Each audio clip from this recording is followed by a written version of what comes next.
Bismillahirrahmanirrahim. Assalamualaikum warahmatullahi wabarakatuh. Alhamdulillahirabbil alamin. Amma ba'du. Qala al-Imam Al-Bushiri fi burdatihi. Alhamdulillahi munsil halki min adami. Summa salatu ala al-muhtari fil kidami. Maulaya salli wa sallim daiman abada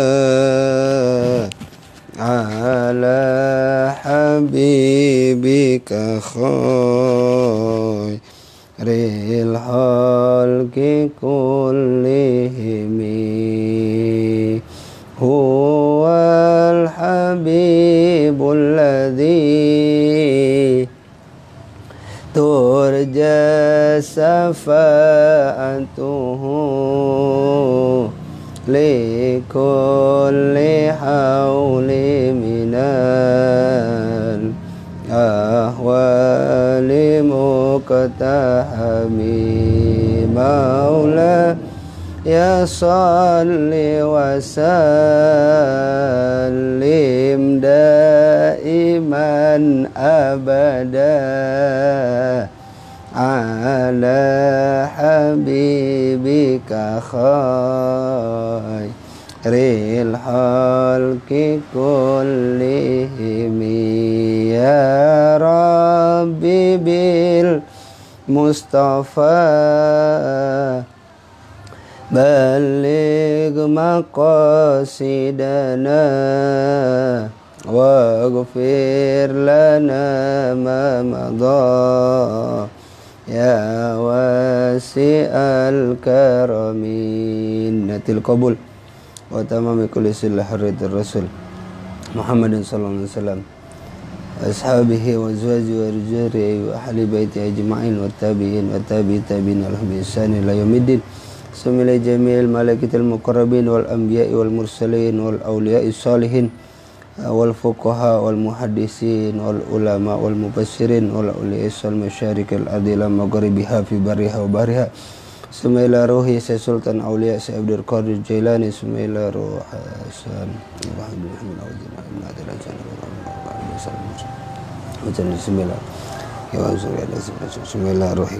Sumila wali walidayya warhamhuma kama rabbana sabina islam min haji kama min haji Abdullah jabat bi haji bin haji bin usuli wa furuj jamil arwahil hadirin jamil arwahil mu'minin wal mu'minat wal muslimin wal muslimat annallaha yatagassahum birahmah wal maghfirah wa yaskunumul jannah ila haratin nabi. Al-Fatihah. A'udzubillah. Alhamdulillahi rabbil alamin arrahmanir rahim maliki yaumiddin. Iyyaka na'budu wa iyyaka nasta'in ihdinas siratal mustaqim siratal ladzina an'amta 'alaihim ghairil maghdubi 'alaihim waladdallin. Amin. Rabbana ighfir lana wa liwalidayna. Amin. Minum dulu, Pok. Assalamualaikum, nyimak bari makan. Siap. Waalaikumsalam, Pok Yaroh. Bang Hakim. Ya, biar pada sehat. Ya, sambil makan, sambil minum, ya, sambil main HP kita belajar sedikit ya, biar nambah ilmu kita makin hari. Ilmu saya nambah, ya, yang dengerin juga biar pada nambah ilmunya. Amin ya rabbal alamin. Ya. Dah. Bismillahirrahmanirrahim. Ya. Sedikit kita ulas pelajaran kita yang kemarin, bukan kemarin ya, tadi pagi ya. Tadi pagi jam 5 tadi ya, habis subuh. Yang Mpok Yaro tidur lagi ya, Pok. Iya, puasa tidur mulu. Ya nggak apa-apa sih, daripada ngomongin orang jadi dosa. Ya, mencegah lebih baik ya, daripada puasanya hilang pahalanya ya. Bismillahirrahmanirrahim. Ya, kemarin sedikit kita ulas bahwasanya cara benerin akhlak yang rusak itu kalau punya sifat sombong, suruh ke pasar, suruh dagang. Suruh ke pasar, suruh minta-minta ya. Yang punya penyakit sombong, suruh kurangin. Yang pemuda pengen nikah, suruh puasa. Kalau puasa masih ngebet juga, asam ya akhi, saya nyimak juga sambil mindo Ustadz. Amin. Waalaikumsalam. Ya Bang Hakim, siap ya, biar berkah ya.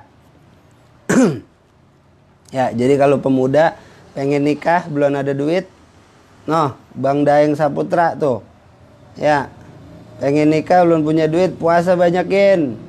Habis buka jangan makan daging, makan nasi aja, beras putih. Bang Yasin, oh, ya, banyakin puasa, ya, puasa jangan makan daging, puasa mutih aja, air putih, korma, ya, sama nasi putih, jangan makan daging.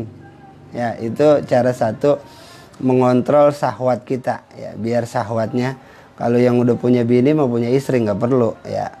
Ya, cuman paling cara mengontrolnya buat menghilangkan nafsu syahwatnya, mengendalikan ya, bukan menghilangkan, mengendalikan. Ya, karena nafsu, manusia ini butuh nafsu. Kalau nggak punya nafsu ya berbahaya, karena adanya jembatan, adanya gedung tinggi karena manusia punya nafsu ya. Kalau malaikat nggak punya nafsu ya, tapi manusia ini nafsu itu bukan dihilangkan tapi dikendalikan. Dah, kita lanjutkan. Bismillahirrahmanirrahim ya.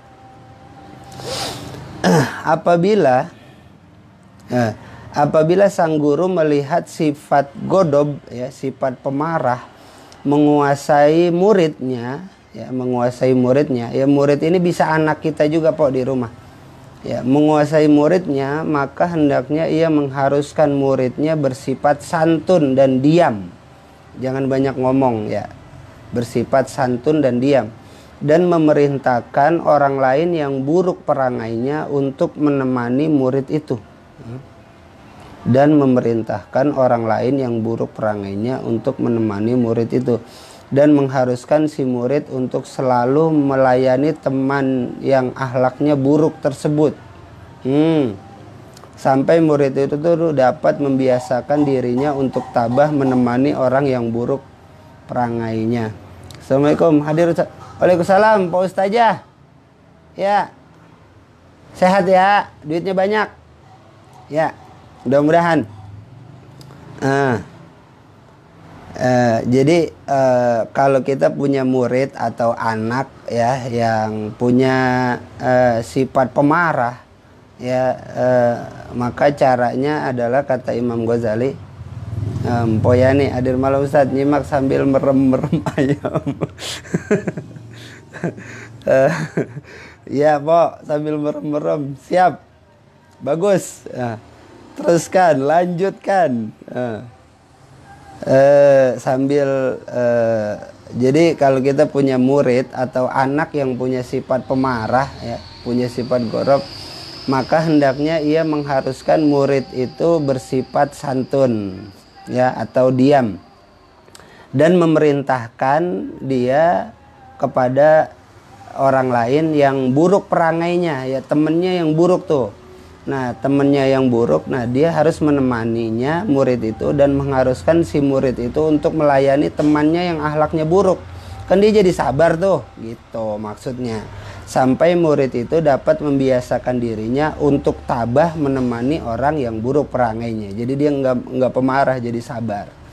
Gitu caranya ya. Jadi kalau diomongin aja kan kadang-kadang orang nggak terima, tapi ketika punya teman yang pemarah, punya teman yang buruk akhlaknya, akhirnya kan sifat sabarnya tuh kan keluar, terlatih. Nah gitu, sama kayak kita nih ya, kita kan dilatih juga sama Allah gitu. Sebagaimana yang telah diceritakan oleh sebagian ulama bahwa ia membiasakan diri untuk bersifat santun dan menghilangkan sifat pemarah godob dari jiwanya. Kemudian ia mengupah seseorang supaya mau memaki-makinya di depan orang banyak. Sebagaimana yang telah diceritakan oleh sebagian ulama ya, Imam Ghazali bercerita bahwa ia membiasakan diri untuk bersifat santun dan menghilangkan sifat pemarah. Nah, dari jiwanya. Kemudian ia mengupas seseorang. Ya, jadi ada orang yang pengen menghilangkan sifat pemarahnya, dia bayar orang tuh supaya mau memaki-makinya di depan orang banyak. Dan ia memaksakan dirinya untuk bersabar dan menahan amarahnya. Di depan orang banyak tuh dia bayar orang buat maki-maki dirinya. Dia bisa sabar apa enggak? Nah, ketika dia sabar berarti udah terlatih dirinya. Sehingga sifat santun itu menjadi kebiasaan dirinya. Akhirnya dia jadi kebiasaan punya sifat yang santun, ya, yang baik. Yang mana kemudian perilaku yang demikian ini bisa dibuat sebagai contoh. Ya. Sebagian ulama ada yang merasa bahwa dalam dirinya terdapat sifat pengecut dan minder. Sebagian ulama ada yang merasa bahwa di dalam dirinya terdapat sifat pengecut dan minder. Ya. Ya, sifat pengecut dan minder. Dan ia ingin memperoleh akhlak pemberani. Ya, akhlak pemberani. Caranya sehingga kemudian ia menaiki perahu ke tengah lautan pada musim penghujan. Ketika itu gelombang laut saling berhantaman. Ya, dia naik perahu ke tengah laut pada musim penghujan. Wah, lagi musim hujan, dia naik perahu ke tengah laut. Ketika itu gelombang laut kan saling berhantaman, goyang kanan, goyang kiri. Yang namanya orang kan punya sifat takut gitu. Nah, agar keluar sifat beraninya, maka dilatihnya begitu. Ya, kita kayak kita nih misalnya naik ke mana tuh? Ke Dufan, naik halilintar tuh yang muter-muter, itu untuk menghilangkan sifat takut, ya. Maksudnya melatih agar berani, ya, tidak punya sifat pengecut dan minder.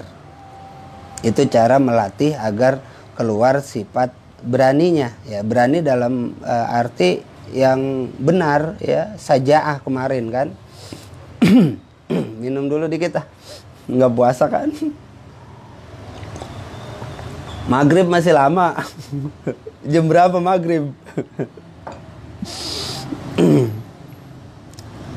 Dah, kita lanjutkan. Bismillahirrahmanirrahim.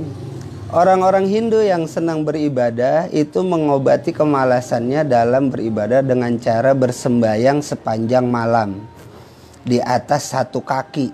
Orang-orang Hindu yang senang beribadah itu mengobati kemalasan dalam beribadah dengan cara sembahyang sepanjang malam di atas satu kaki, ya gitu. Kaki yang sebelah diangkat, dia sembayangnya orang Hindu gimana tuh, ya. Saya belum pernah lihat, ya. Sebagian guru yang pada permulaan keinginannya untuk beribadah adalah malas untuk berdiri, maka ia akan mengharuskan dirinya untuk berdiri di atas kepalanya sepanjang malam. Ya, jadi begadang sambil berdiri sepanjang malam, ya, supaya ia senang berdiri di atas kaki dengan penuh kepatuhan.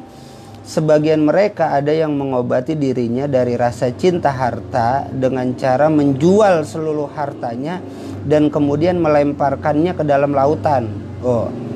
Untuk menghilangkan rasa cinta terhadap harta, ya, kita kan punya syahwat, demen sama duit tuh. Ya, ada ulama yang mengobati dirinya itu dengan cara menjual seluruh hartanya, ya, dan kemudian melemparkannya ke dalam lautan. Akhirnya dia nggak punya apa-apa. Jadi rasa cintanya kepada dunia tuh jadi sedikit gitu. Mereka akan tertipu dengan ketololan, merasa dermawan dan riya, ya.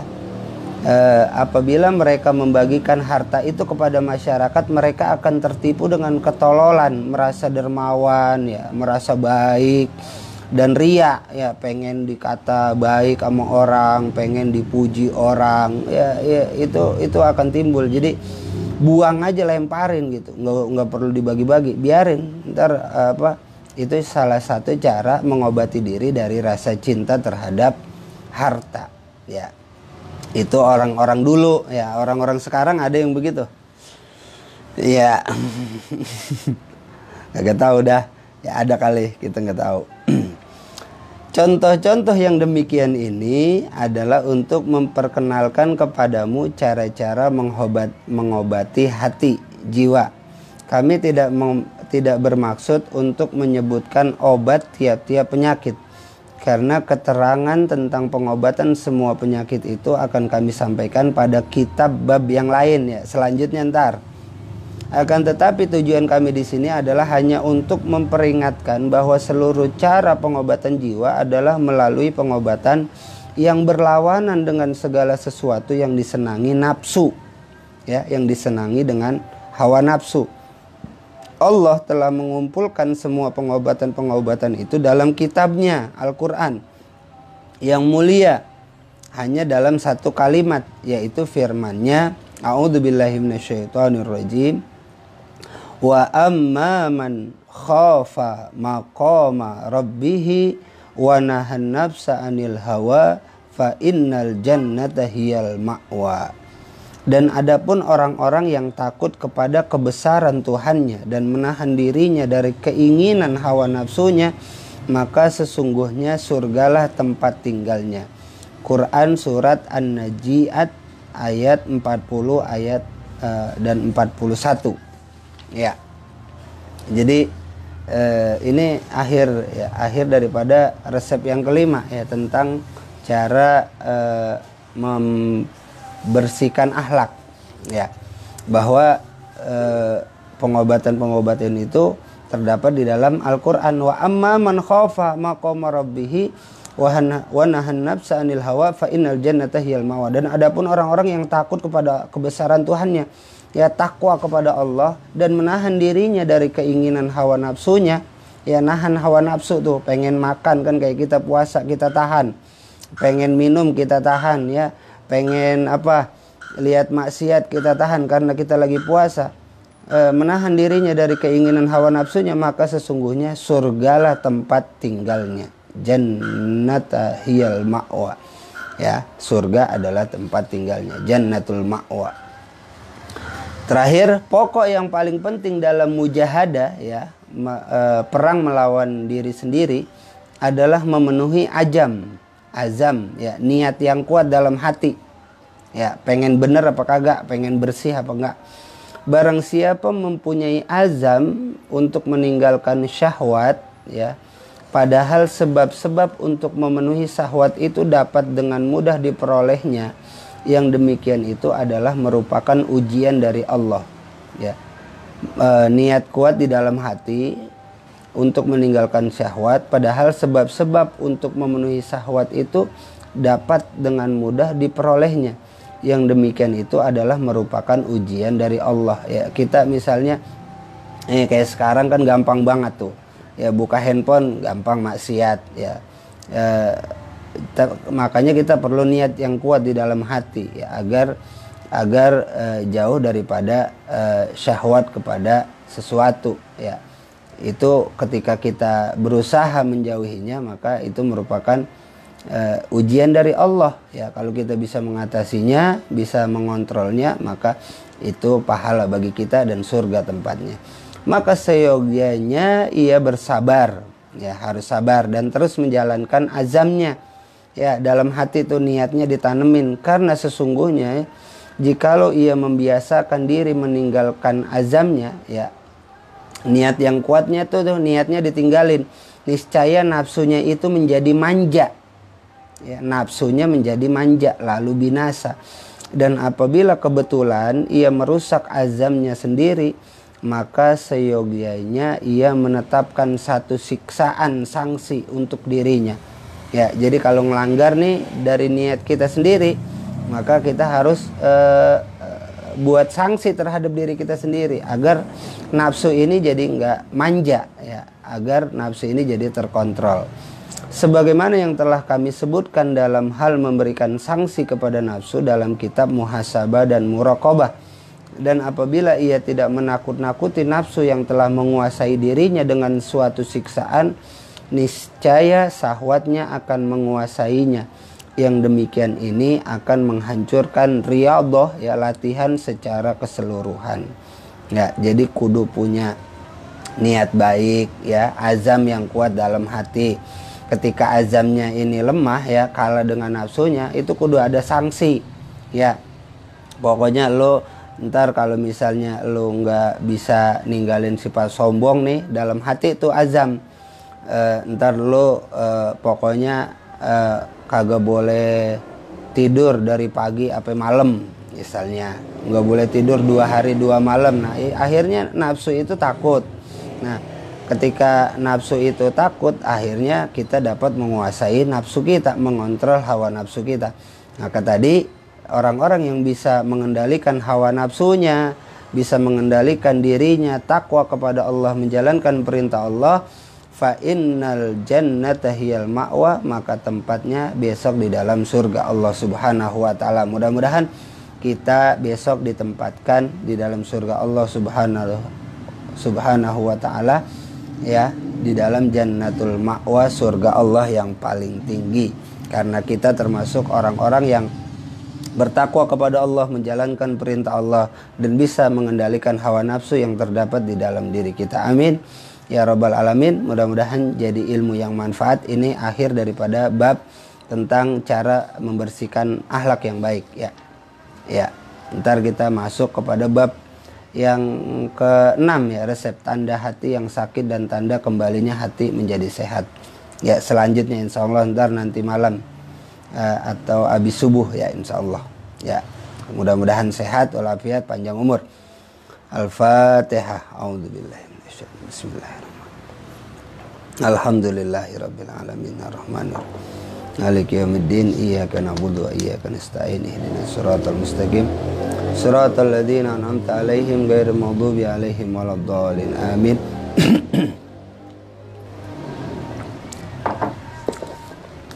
Bismillahirrahmanirrahim. Rabbi fa'fa'na bi barakatihim wahdinal husna bi hurmatihim wa amitna fi tariqatihim wa mu'afatihim minal fitani. Rabbi fa'fa'na bi barakatihim wahdinal husna bi hurmatihim wa amitna fi tariqatihim wa mu'afatihim minal fitani. Rabbi fa'fa'na bi barakatihim wahdinal husna bi hurmatihim wa amitna fi tariqatihim wa mu'afatihim minal fitani.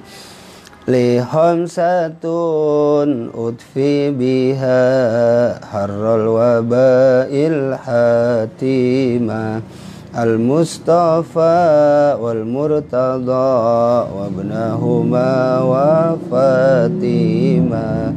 Li khamsatun udfi biha harral wabail hatima, al-Mustafa wal Murtada wa ibnahuma wa Fatima.